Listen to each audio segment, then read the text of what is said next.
All right, welcome back everybody. So this week we're looking at the Apollo 7700 versus the Graco Edge 2. I want to thank Matt Slater for lending me his gun for this. I'll make sure I clean it up and it's like new when it comes back to you, brother. Without further ado, let's get to it.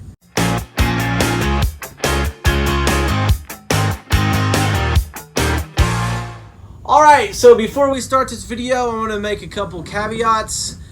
First off, the last one I did, the Titan versus the Apollo, I had a few people that had some good ideas, and they were saying, well, if I picked up a gun, I would set it up for its best performance, which, yes, I totally agree.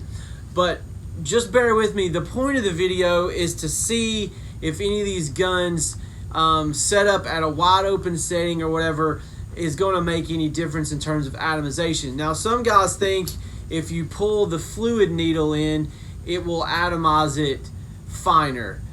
Yes, to a point, but you're not going to see a night and day difference. If you run out of atomization room on a turbine, the only thing you can do at that point is thin the material. All the rest of these adjustments, I mean, if you got your pressure all the way up and you got it wide open, there's nowhere to go.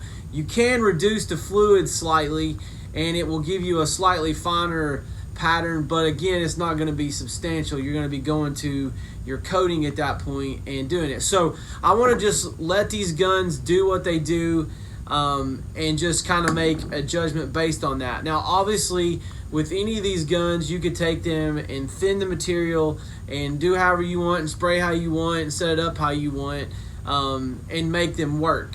So anyway, just keep that in mind while you watch the video.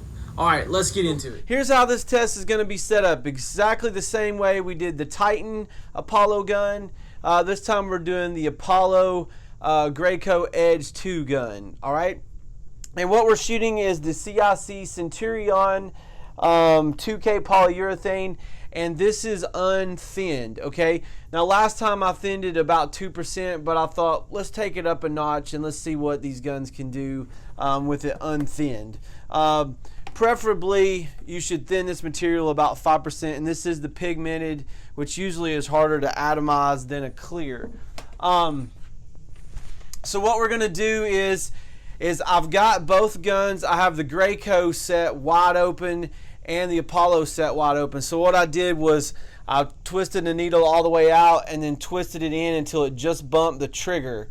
And then I have a 1.8 needle nozzle in both of them, and the pressure on the overspray adjustment or the air pressure adjustment maxed out on both of them. So we're going to look and see if one atomizes better than the other. And what I'm going to do is I've got a 6-inch stick and I'm going to be shooting 6 inches away. So let's see what happens.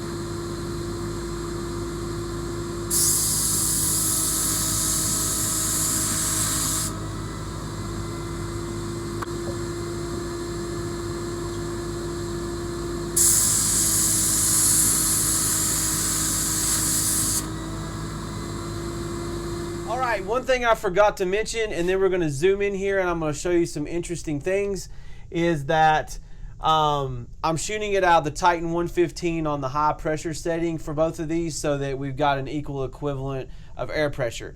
Now, however, in saying that, if you were shooting out of the 9.5 or the Apollo, your results may vary, but we're just trying to create a standard point in which we can make some type of judgment, so at least they're coming out of the same system. All right, we're going to look at some interesting things with pressure drop in a couple weeks, all right, on some of these machines. So let's zoom in here and take a look. All right, one of the first things that you're going to notice here is that at the same distance, the Apollo has an inch wider fan pattern than the Graco. And one other thing you'll notice is, if you can see, this is very evenly dispersed. When you look at this Graco, it's really heavy in this center portion right here, okay? And then it sort of starts to feather out. You get more of a feathering out with this one. It's more even dispersion on the Apollo. Okay, so let's look at the atomization all the way down. So as you can see, the atomization on the Polo is much finer than on the Graco.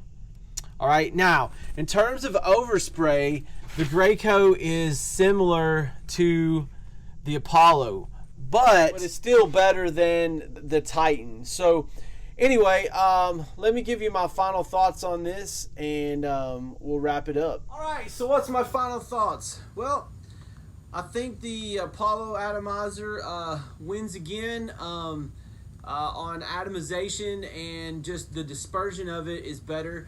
In terms of the overspray, they're pretty much equal. The weird thing is this gun, and maybe if I used it more, I would like it more, but I actually like the Titan gun better than this one, even though this one really does atomize better and it has less overspray. But it's just very unusual, the setup on it for me, the way that all the air works and the fluid, and I don't know, it's just it's kind of a different animal. It doesn't seem to be as well made. The parts seem to be a lot cheaper than what you're going to find on, this is like aircraft tolerant type stuff, and I don't know. But I will say I'm pretty impressed in how this thing atomizes comparatively. Reminder though, depending on what you're shooting is going to make the difference in, what you're really going to want to buy.